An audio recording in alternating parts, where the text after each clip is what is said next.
최근 며칠 사이, 아니 한 10여일 사이에 제 마음을 사로잡고 있던 한 질문이 있는데, 그 질문은 무엇이냐면은 코로나 이후에 우리는 어떻게 살아야 하는가, 소위 포스트 코로나에 대해서 굉장한 고민과 또한 깊은 사색의 시간을 가졌습니다.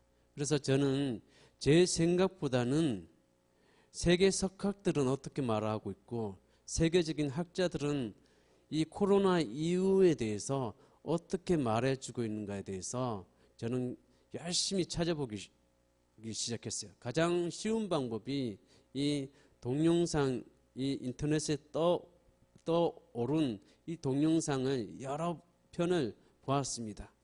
정말 유럽의 유명한 석학들, 그리고 미국의 유명한 석학들, 그리고 아시아의 유명한 석학들, 또 심지어 국내의 여러 사회학자들, 경제학자들, 또 원로들, 이런 분들의 이야기를 계속 듣고, 또 인터넷 서핑을 통해서 여러 가지 블로그에 올라온 사실들을 읽고 탐독하고 묵상하고 사색하고, 이것을 하나로 이렇게 그림으로 만들어지기를 계속 기도하면서 굉장한 그 코로나 이후의 삶에 대해서 어떻게 살 것인가에 대해서 굉장한 고민을 했습니다. 왜냐하면 이 코로나는 작은 변화, 지역적인 문제가 아니라 세계사적인 대전환 사건이기 때문에 그렇습니다. 여러분, 이 코로나19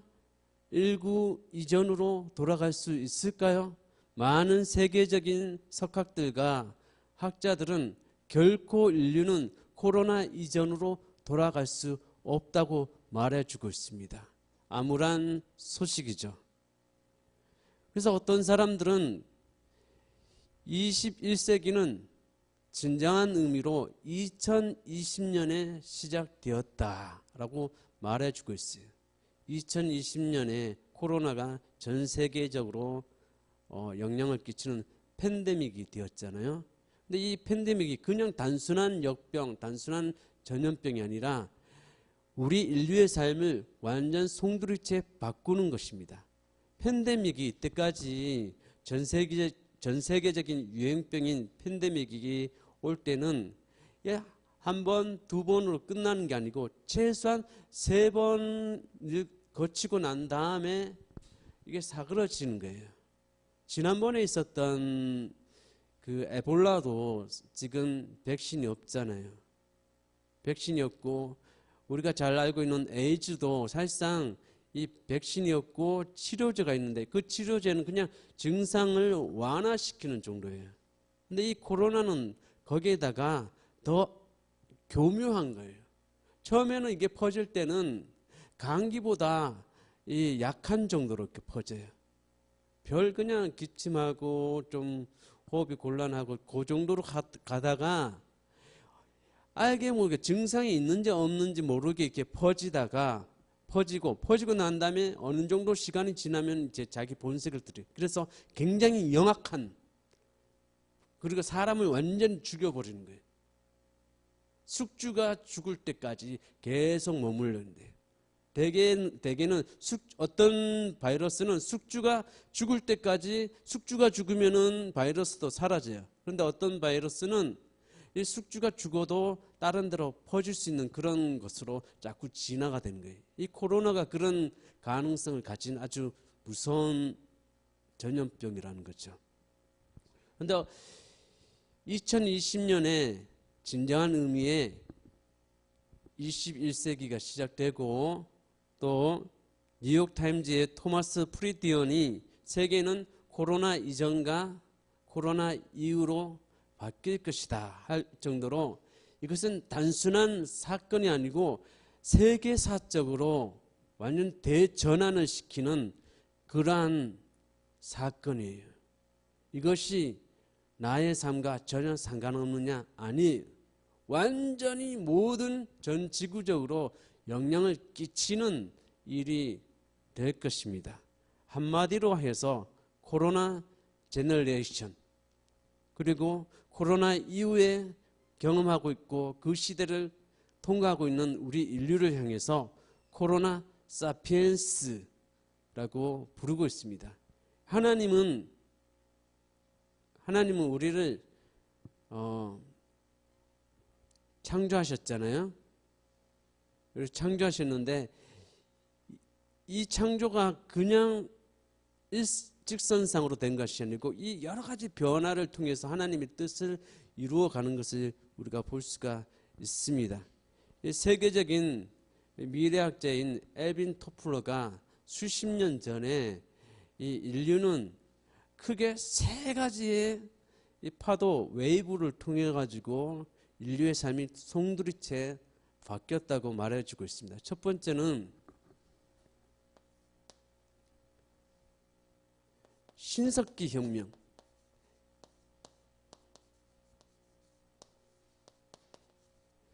인류가 경험한 혁명, 큰 여러 가지 혁명 중에 가장 전 세계적으로, 전 지구적으로 영향을 끼친 혁명이 있는데 그 세 가지를 뽑는다면은 신석기 혁명이래. 다른 말로 하면은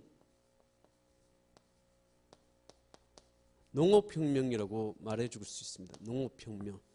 그전에는 사람들이 공동으로 수집을 했어요. 이렇게 나무에 열매가 있으면 따먹고 자기가 열심히 해서 사냥을 하고 그래서 그런 식으로 하다가 그렇게 살다가 이게 날씨가 춥기도 하고 덥기도 하고 또 개체수가 적어질 수도 있고 이러다 보니까 이동을 항상 정착하지 못하고 항상 이동했던 사람들입니다. 그런데 이 사람들이 어떤 우연한 기회에 이 곡식을 뿌렸는데 자라고 그것을 먹을 수 있고 농사하는 법을 발견하게 된 게 농사. 처음으로 인류 최초로 농사를 하게 되니까 더 이상 어떻게 되는 거예요? 이렇게 여기저기 돌아다닐 열매를 위해서 또 먹을 것을 위해서 돌아다닐 필요가 없는 거예요. 그냥 그 자리에서 정착을 해가지고 곡식을 키우면 되는 거예요. 정착 생활이 시작되면서 사유재산이 생긴 거예요. 사유재산. 내가 얼마나 많이 하느냐. 그래서 같이 정착 생활하면서 지배계급과 비지배계급이 생기면서 계급사회가 되는 거예요. 그래서 인간의 삶을 전에는 공동생산, 공동 집단생활을 했다 그러면은 왜냐하면 그때는 두려웠으니까 누가 우리를 어떻게 공격할지 모르니까 두려웠으니까 가인처럼 성을 쌓고서 도시를 세웠잖아요. 그런데 그 뒤로는 그렇게 할 필요가 없는 거예요. 거기서 이제 자급자족을 위해서 농업생활을 하는 거예요. 농사가 시작되면 이게 정착생활하고 이게 계급사회까지 다 되는 거예요. 이런 완전 송두리째 바꿨어요. 이 신석기 혁명을. 그래서 학자들은 기원전 10,000년에서 15,000년 사이에 신석기 혁명이 일어났다라고 말해주고 있어요. 이 삶이 우리를 확 바꿨어요. 두 번째는 산업혁명. 이 산업혁명이 인간의 삶을 완전히 바꿨는데 어떻게 바뀌었냐면은 이 전에는 원래는 이 팬데믹이 한 번으로 끝나지 않는다 그랬잖아요. 우리가 기억하는 아주 최고의 팬데믹이 뭐예요? 14세기에 있었던 흑사병. 흑사병은 14세기 1346년에 발견하고 그 뒤로 엄청나게 하필이면 그때 1350년에 그 당시 교황이 성년이라고 거룩한 해라고 선포해요.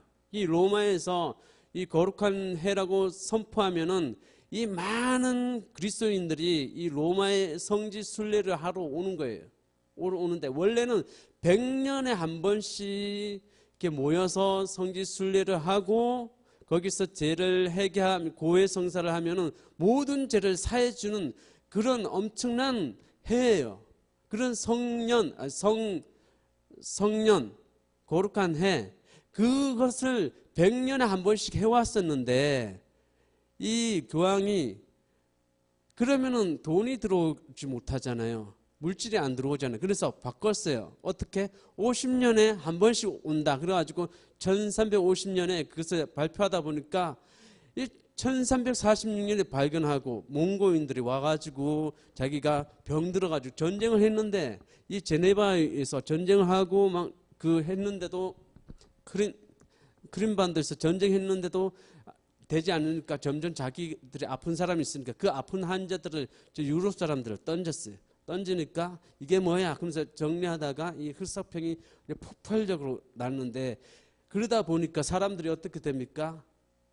사람들이 떠나죠. 돈 있는 사람, 부자 이런 사람, 이 흑사병을 14세기, 15세기 하면 거치면서 자꾸 떠나요. 팬데믹이 한 번 오는 게 아니죠. 14세기에도 흑사병 오고 15세기에도 흑사병 오고 16세기까지 계속 오는 거예요. 적어도 3번 이상은 오는 거예요. 오다 보니까 사람이 떠나. 그러니까 자기 밑에 있는 영주 밑에 있는 농부들이 다 죽거나 떠나니까 갑자기 몸값이 높아지는 사람들이 이 농부잖아요. 그런데 농부인데 사람만 쓸 수 있겠어요? 사람 못하니까 어떻게 해요? 이 제임스 와트가 증기 기관을 발명하면서 이 공장이 생기기 시작해요. 공장이 생기고 또 전에는 말이나 마차나 이런 것을 소를 통해서 달렸는데 그때부터 증기 기관차가 생겨요. 사람들이 속도가 빨라요. 스가렛에 나오는 예언처럼 사람들이 막 빨라지기 시작하는 거예요. 소식도 빨라지고 또 사람들이 굉장히 운행수단이 빨라지고 그러면서 산업혁명이 된 거예요. 이게 농사 짓던 사람들 다 공장으로 오기 시작한 거예요. 완전히 사람들의 삶이 바뀌어진 거예요. 이렇게 두 번째는 이렇게 변화했고 산업혁명이 되기 전까지는 사실상 이 흑사병이라는 엄청 세계 그런 병이 전염병이 오면서 사람들 쓸어버리죠. 유럽의 3분의 1을 쓸어버리고 그 중에서 그러면서 사람들이 바뀌는 거예요. 사실상 그 봉건 사회가 무너진 거 그리고 그때 당시 그렇게 힘이 있었던 이 교황의 권위가 있었던 것도 다 무너지기 시작하는 거예요. 무엇 때문에? 전염병, 역병 때문에. 그러면서 사회가 확 변하고 사람들의 생각도 다 깨지고 그러면서 르네상스가 오고 그리고 이 시민혁명 여기 함께 들어가는 것이 프랑스 혁명, 명예혁명 또 나중에 미국 독립혁명까지 다 포함되는 얘기입니다. 그리고 마지막에 엘빈 토플러가 얘기하기를 이 정보혁명 올 것이다. 그런데 사실상 우리는 경험하고 있죠.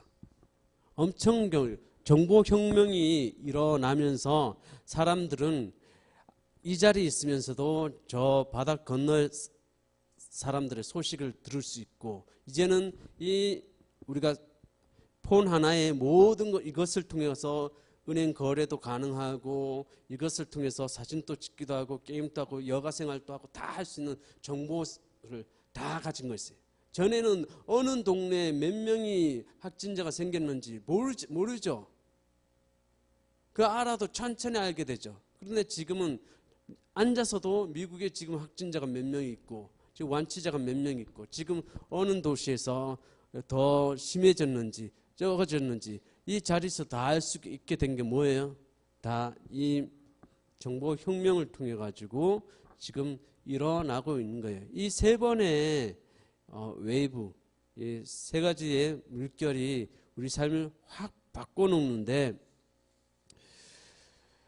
20세기 그러니까 20세기 이전에는 사람들은 전 세계의 육지에 사람들이 얼마 정도 살았냐면은 한 13% 정도, 12% 정도가 사람들이 살았어요. 육지에. 그렇게 막 이렇게 모여있지 않았어요. 그런데 20세기를 넘어가면서 엄청나게 사람들이 이 육지에 거의 80% 가까이가 살게 된 거예요. 그러면서 인간과 야생동물의 경계선이 무너졌어요. 그리고 인간의 엄청나게 이제 정보혁명, 이제 산업혁명 이걸 하면서 엄청난 인간의 욕망들이 막 쏟아지면서 어떤 일이 일어났느냐면은 이 기후가 변화가 생긴 거예요. 바다가 따뜻해지고 점점 얼음은 깨지고 이런 일이 일어나요. 지금 우리는 이거는 생전 처음 겪는 거라 생각해서 잘 모르지만은 이 사실상 레위기에 보면은 이 전염병에 대해서 아주 정확하게 나옵니다. 인수 공통 감염병이라는 게 있잖아요. 전문가들이 말하는 사람에도 그리고 짐승에도 공통적으로 감염하는 병, 우리가 지금 경험하는 이 병은 하나님께서 레위기에 보면은 부정하다, 이거 가까이 하지 마라 이런 것을 보면은 다 그 짐승들이 다 거기 나온 거예요. 박쥐는 포유류의 5분의 1을 차지해요. 박쥐가 엄청 많은 거예요. 그리고 이 박쥐 하나에 자기가 갖고 있는 이 나쁜 바이러스가 한 수백 가지가 가지고 있어요. 근데 이 박쥐가 포유류에 지금 현존하고 있는 포유류의 5분의 1을 차지해요. 위험하죠. 레위기는 그 인수 공통 감염병 될 수 있는 대상을 정확하게 말했죠. 돼지가 문제가 있잖아요. 박쥐, 조류 이런 것들 그거 다 나오잖아요. 낙타 이런 것들이 다 나오잖아요. 먹지 말라는 것은 다 이유가 있다는 거예요. 그리고 하나님이 뭘 하란 거 가까이 짐승의 영역에 들어갔을 때는 공존을 해야지 이 짐승의 영역을 정복하거나 막 이런 것이 아니라는 거예요. 껴있는 사람들은 이제는 우리가 어떻게 하죠? 환경주의자 이런 자들은 어떻게 하죠? 산에 가가지고 함부로 야호 이렇게 못해요. 왜? 이 산은 인간의 집이 아니고 이 동물의 집이잖아요.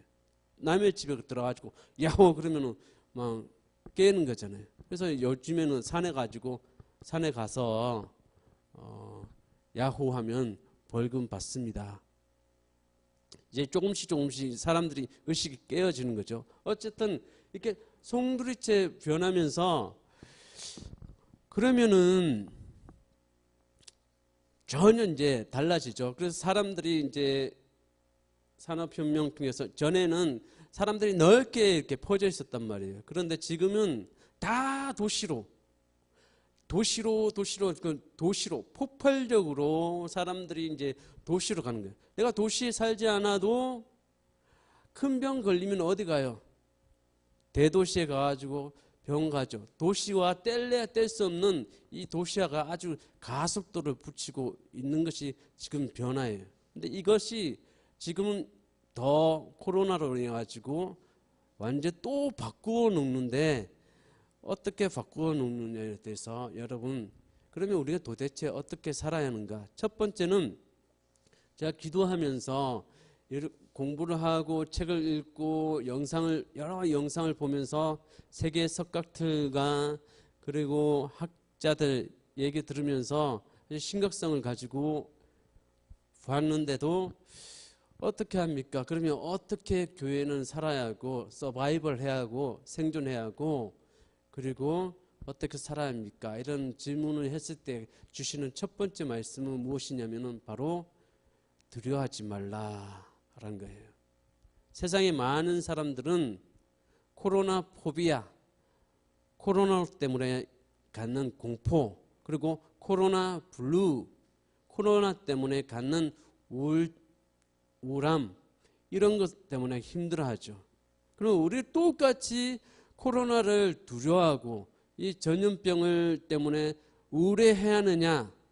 아니라는 거죠. 마태복음 24장 6절에서 8절 너희는 여기저기서 전쟁이 일어난 소식과 전쟁이 일어나리라는 소문을 들을 것이다. 그러나 너희는 당황하지 않도록 주의하라. 이런 일이 반드시 일어나야 한다. 그러나 아직은 끝이 아니다. 민족이 민족을 거슬려 일어나고 나라가 나라를 거슬려 일어날 것이며 여기저기서 기근과 지진이 있을 것이다. 그러나 이런 모든 일은 진통의 시작이다. 그러나 아직은 끝이 아니다. 이런 모든 일은 진통의 시작이라는 거예요. 시작인 거예요. 그리고 주님이 이 성경 2장 넘길 때마다 거의 평균적으로 얘기하는 말씀이 뭐예요? 두려워하지 말라. 두려워하지 말라. 지켜주신다는 거예요. 여러분, 이렇게 지켜주신다는 거예요. 시련 속에서도 지켜주신다는 거예요. 결코 이런 일 때문에 우리는 공포나 어떤 코로나 블루처럼 우울한 마음을 가져서는 안 된다는 거예요. 마지막 때가 가까이 왔구나. 미국의 10명 중에 목회자 10명 중에 9명이 지금이 마지막 때다라고 이 인터뷰에 응대를 했어요. 그만큼 그렇게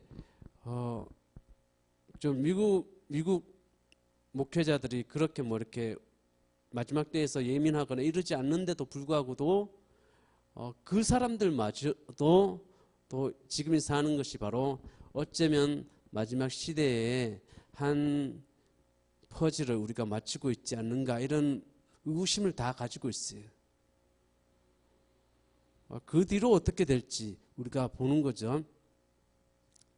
성경대로 짝짝짝 맞춰가고 있으니까 긴장을 하는 겁니다. 그래서 하늘이 붉으면은 내일이 어떻게 되겠다. 하늘이 붉고 흐리면은 비가 올 것이다. 내일이 흐릴 거다. 이런 것을 보라는 거예요. 그래서 처음에 중요한 것은 두려워하지 말라. 그 어떠할지라도 세상이 어떠할지라도 파도가 치고 바람이 불고 뒤집혀지는 천재지변이 일어날지라도 우리에게는 하나님이 계시고 하나님은 그 모든 것에서 우리를 지켜주신다는 거예요.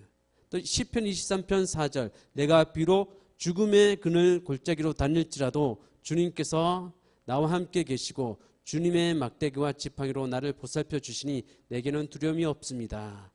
우리가 죽음의 골짜기를 지나갈지라도 주님이 나와 함께 해주시고 또 주님이 나를 막대기와 지팡이로 보살펴 주시니 우리는 두려움이 없습니다. 우리는 목자가 있잖아요.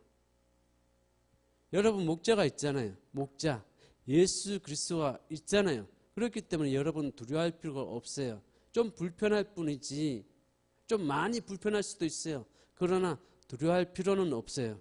두려워하는 순간에 두려움의 종이 되는 순간에 그것으로 인해서 엄청난 피해를 입습니다. 절대 어떤 순간에도 두려워할 필요가 없습니다. 주님이 있다는 거, 주님이 우리의 목자고 주님이 우리의 보호자라는 것을 늘 기억해야 돼요. 완전히 세계사적인 대전환이 지금 일어나고 있어요. 또 그 전에는 사람들이 흩어져 있다가 지금은 도시화가 되면서 막 몰려오잖아요. 그래가지고 막 산업도 발달되고 막 비행기도 발명되고 모든 것이 막 되잖아요. 그러면서 뭐가 전 세계화가 되었어요. 이 20세기 이전에 그 20세기 이전에는 어떤 사람들만 여행을 가느냐, 부자거나 아니면은 그 탐험가라든지 이 일부 사람들만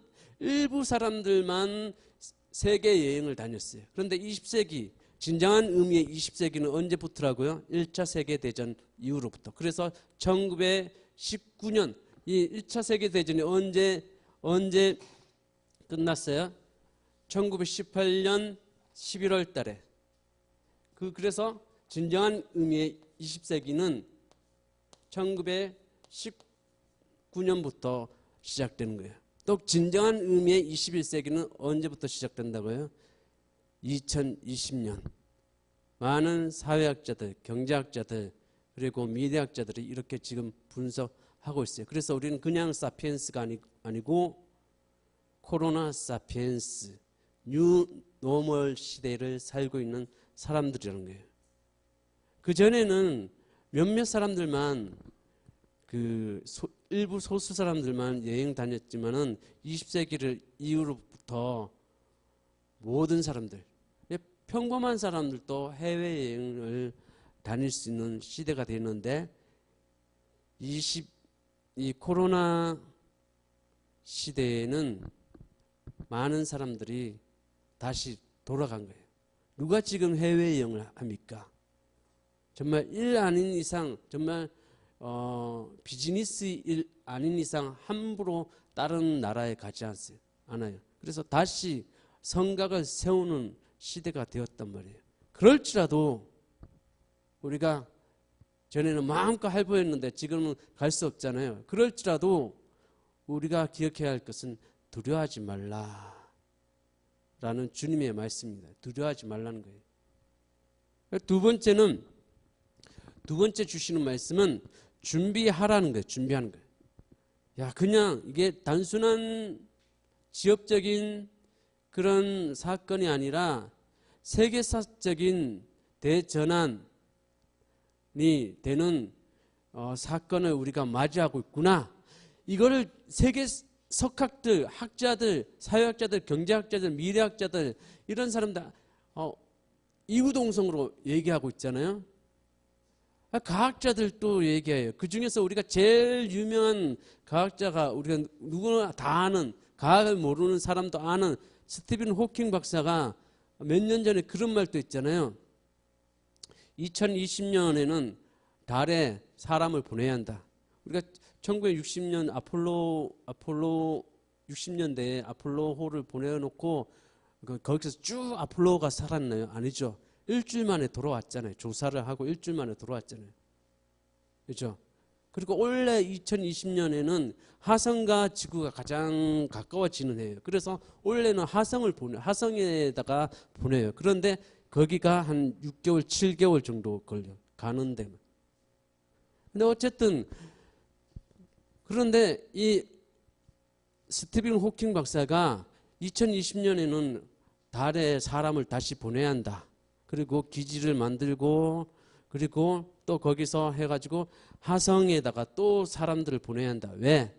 200년 안에는 지구가 멸망하기 때문에 할 수만 있으면 지구를 200년 안에 떠나라. 제 얘기가 아니고 호킹 박사의 여기 여러분 구글에 지구를 떠나라 딱딱 치면은 스티븐 호킹 박사가 한 얘기가 그대로 나옵니다. 제 얘기가 아니라. 제 얘기를 하지 않아요. 저는 성경 얘기하고 전문가들의 얘기를 하는 거예요. 그래서 정말 그럴지 안 그럴지 저는 모르지만 아무튼 그만큼 긴장감을 가져야 하는 시대에 우리가 살아가고 있어요. 그런데 그 시대에 여러분과 제가 생명을 다하고 난 다음에 그런 일이 생길지 아니면 우리가 생명을 가지고 있는 동안 그런 일이 생길지 모르지만 중요한 것이 이 시대를 살아가는 사람에게는 지혜는 준비하라는 거예요. 누가복음 14장 28절 너희 가운데서 누가 망대를 세우려고 하면 그것을 완성할 만한 비용이 자기에게 있는지 먼저 앉아서 셈하여 보아야 하지 않겠느냐. 망대를 세우려면은 내가 그 망대를 세울 수 있는 비용이 내가 가지고 있는지 없는지 셈을 계산을 해봐야 하지 않느냐 이런 거예요. 지금 이런 시대를 만났으면은 다 바뀌는 거예요. 옛날처럼 막 건물 크게 하고 막 이런 것은 이제 의미가 없어요. 그래서 건축학자들도 이제는 집을 할 수만 있다면 능력이 된다면 세컨 하우스를 준비하라는 거예요. 왜?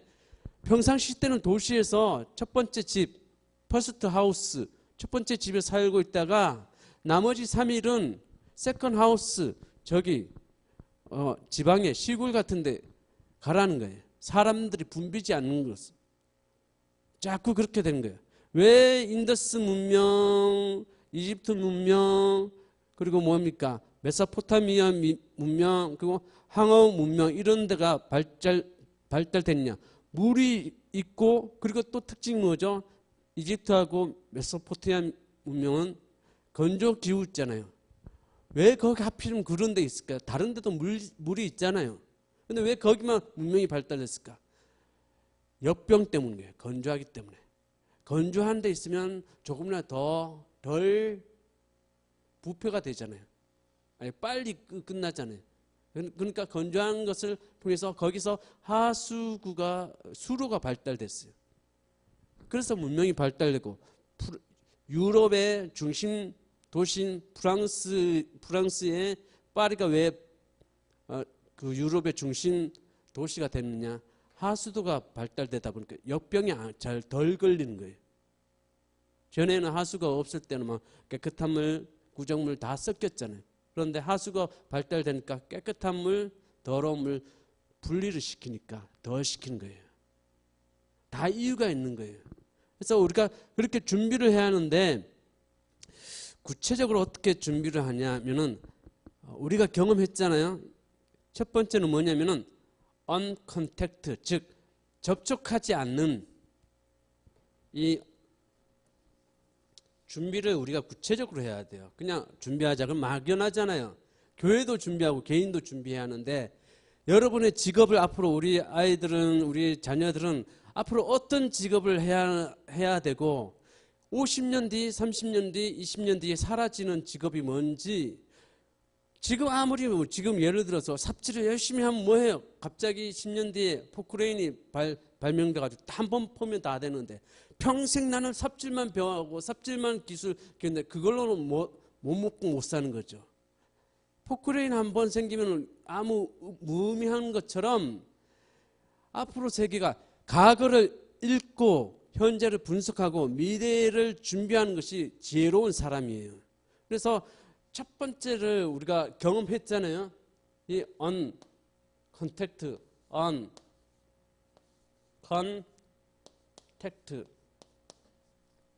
이게 contact란 접촉이고 on은 부정이죠. 비대면이죠. 비대면. 그래서 우리가 대면하지는 않지만은 다 연결돼 있어요. 다 연결돼 있어요. 그래서 이것을 우리가 해야 돼요. 그래서 우리는 앞으로 교회가 어쩌면 목사님들 그리고 절간에 있는 이 중들 그리고 천주교에 있는 신부들 이런 사람들은 다 어쩌면 다 유튜버가 돼야 할지도 몰라요. 왜냐? 무슨 더 치사율이 더 강하거나 더 평만되면은 현장 예배를 못 드려요. 그럼 온라인을 할 수밖에 없어요. 그래서 영상에 대한 거 만나지 않고 할 수 있는 일들을 다 해야 돼요. 만나지 않고 연결할 수 있는 일들, 만나지 않고 연결한 거. 어떤 초인류 기업이 있는데 사무실이 없어요. 그리고 거기 수천 명의 직원이 있는데 다 사무실이 없어요. 다 재택근무예요. 그리고 사람 뽑을 때도 어떻게 하느냐?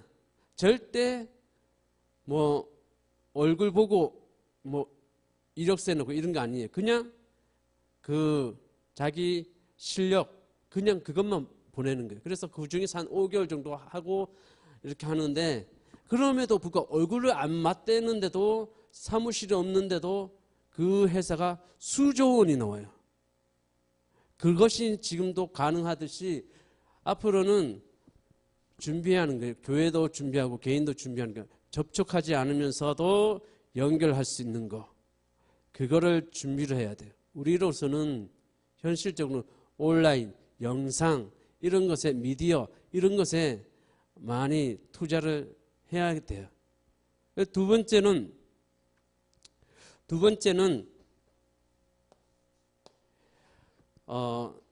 다운 사이징이라고 가지고 사이징을 해서 축소화예요. 축소화. 이유 없이 크게 할 필요가 없어요. 다 이제는. 막 교회도 뭐 5만 명 됐던 교회가 있어요. 그런데 지금 막 거의 5분의 1도 안 모이고 있어요. 왜? 사람들 두려우니까. 그리고 온라인 예배를 해보니까 이것도 괜찮네. 지금은 안 나가. 이래서 회복이 안 돼요. 그래서 우리 한국교회는 2020년 5월 마지막 주를 회복의 날로 선포를 했어요. 왜?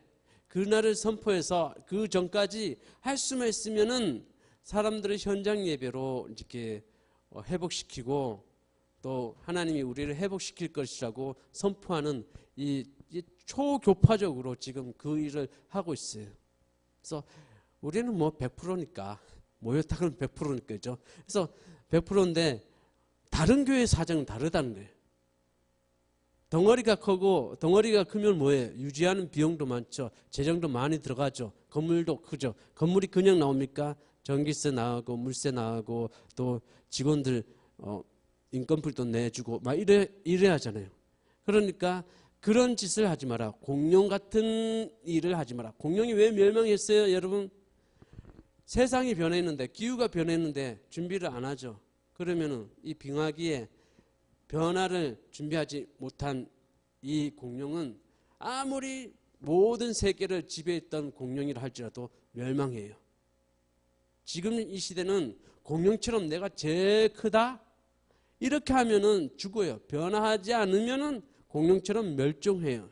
그래서 축소화를 해야 돼요. 모든 것을. 본질적인 것에만 집중하고 비본질적인 것은 가급적 다 줄이는 거예요. 이 건물도 마찬가지예요. 그러니까 교회는 뭐죠? 건물이 아니고 공동체, 사람이잖아요. 하나님의 백성들이잖아요. 그래서 하나님의 백성들이 평상시 때는, 위기 때에는 가정예배로 이렇게 드리고 카타콤에 들어갔다가, 그리고 위기가 아닐 때는 이렇게 막 모이는 거예요. 연합을 하는 거예요. 그 연습을 해야 하는 거예요. 그리고 쓸데없는 건물 때문에 나와가는 것을 다 줄이고 할 수 있으면은 그냥 이제는 이것은 나의 영원한 집이다 이런 개념이 아니고 다 렌탈 개념으로 하는 거예요. 렌탈. 자동차도 구독하듯이, 여러분 구독하잖아요. 뭐 잡지도 구독하고 책도 구독하고 이런 것처럼 이제는 자동차도 구독해요. 내가 몇 개월 동안 이 차를 구독하겠습니다. 이런 개념으로 빌리는 개념이 굉장히 많아져요. 그래서 모든 것을 축소화시키는 거예요. 축소화. 교회도 축소화시키는 거예요. 축소화시키고 작게, 스몰 빅. 다운사이징이지만 또 다른 말로 하면은 작지만 크게, 스몰 빅. 이걸 작지만 크게. 그래서 우리가 그동안 해오던 교회 형태의 모습은 그거잖아요. 가정교회, 일터에서 교회를 세우고 학교에서 교회를 세우고 또 집에서 교회를 세우고 이 네트워크를 하고 있다가 줄 때 모든 교회들이 여기서 같이 예배를 드리는 거잖아요. 그러면은 필요할 때는 흩어지고 또 필요하면 다시 모을 수 있고 연대하고 연합할 수 있어요. 우리는 그걸 계속 준비해오고 있었던 거죠. 그리고 가급적 이제는 건물에 돈을 쓰지 않는, 에너지를 쓰지 않고 본질적인 것에 준비해 나가는 거예요. 그리고 세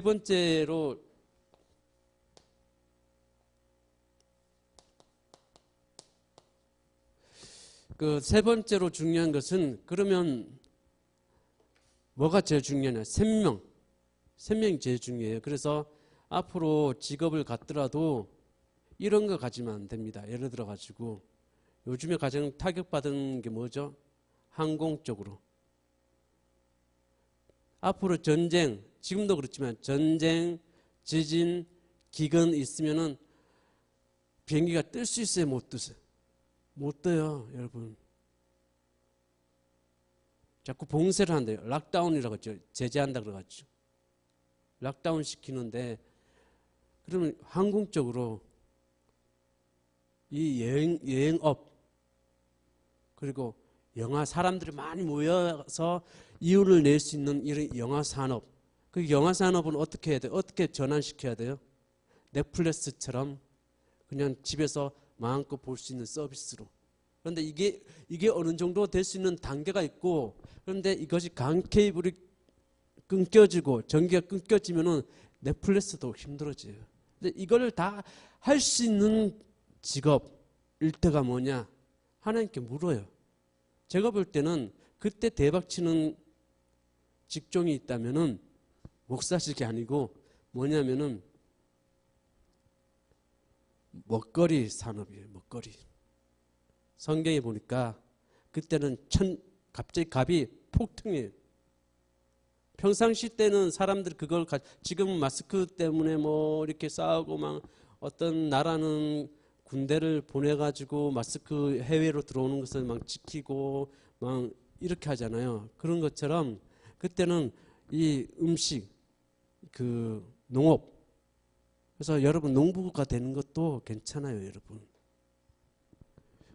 그가 엄청난 일이에요. 그래서 바이오 산업들, 그래서 바이오 제약회사, 그리고 바이오 건축, 그리고 바이오 환경, 이게 친환경적인 거, 이런 것들, 친환경적인 주택, 친환경적인 제약, 그리고 먹거리 산업, 이런 것들이 최고의 일이 됩니다. 그리고 여러분들이 할 수만 있으면은 접촉도 중요하지만은 접촉할 수밖에 없어요. 사람은 접촉할 수밖에 없지만은 이런 사이가 계속되면은 언컨택트, 비대면 할 수 있는 직업들, 꼭 회사 안 나가도 집에서 할 수 있는 전문적인 일. 그래서 축구 선수, 배구 선수들 좀 우울할 수 있어요. 돈이 안 되는 일이에요. 사람들 안 모여. 그런데 사람들 좋잖아요. 그래서 앉아서 하는 거예요. 그러면 그때는 어떻게 개발을 해가지고 뭐 씌워서 뭐 아이언맨처럼 뭐 슈트를 입고 얼굴에 뭐 가면 입고 축구를 할지 배구 할지 농구할지 모르지만은 그런 일이 생길지도 모르는 거예요. 그런데 그런 일을 안 하면 최대한 여러분이 할 수만 있으면은 접촉하지 않고도 할 수 있는 자기의 먹거리를 만들 수 있는 일들을 준비를 해야 하는 거예요, 여러분. 옛날에 세상이 변하는 줄 모르고 계속 삽질만 하다가 포크레인이 나오니까 폭삭망한 사람이 있었잖아요.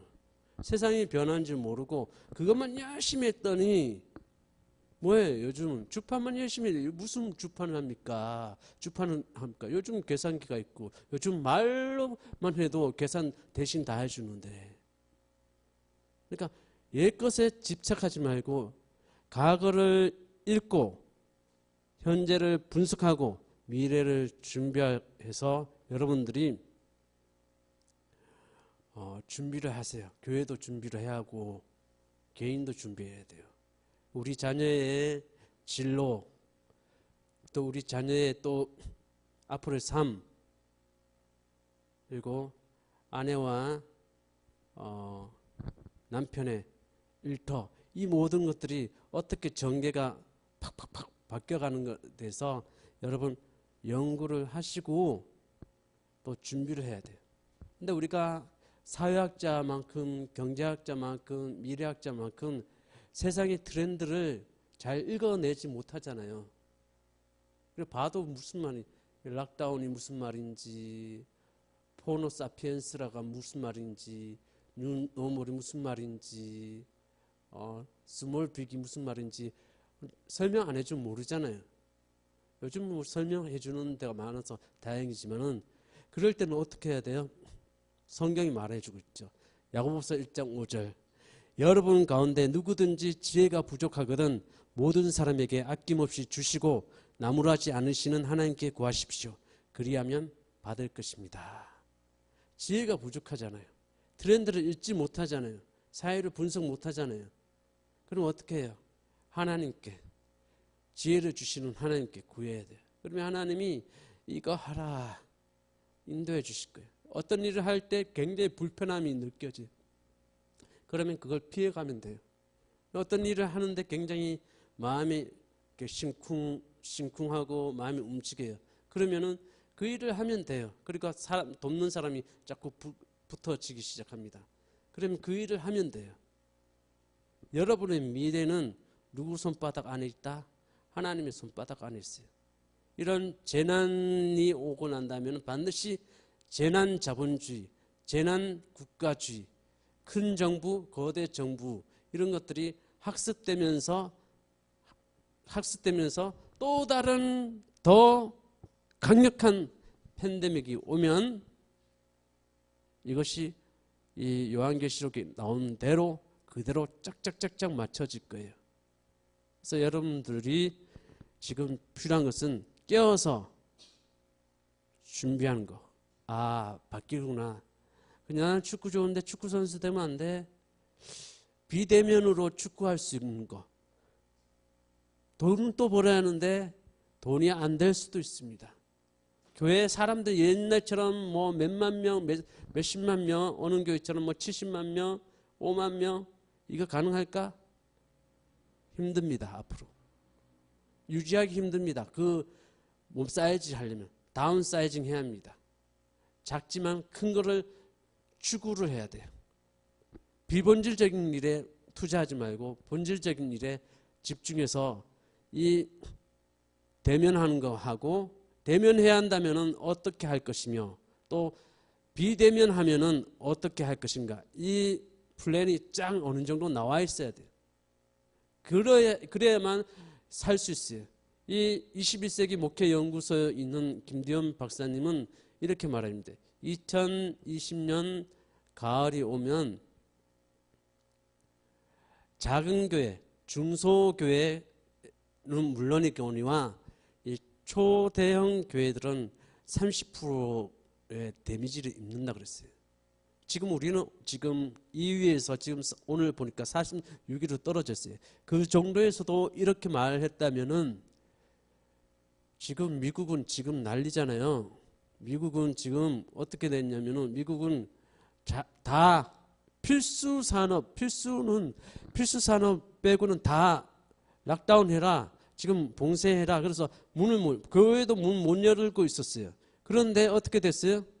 트럼프가 문 열라. 왜 저 호프집은 필수 산업이라고 말하면서 왜 교회는 필수 산업 아니냐? 교회도 필수 산업이다. 교회도 문 열어라. 그러니까 사람이 지금 미국이 난리 나는 거예요. 미국이 그 난리 날 정도면은 지금 더 한 거죠. 그래서 여러분 준비를 해야 돼요. 하나님 지혜를 주세요. 하나님 우리 교회가 어떤 모습으로 변화되고 어떤 모습으로 전환하고 어떻게 해야 합니까? 하고 지혜를 구하셔야 합니다. 기도하겠습니다.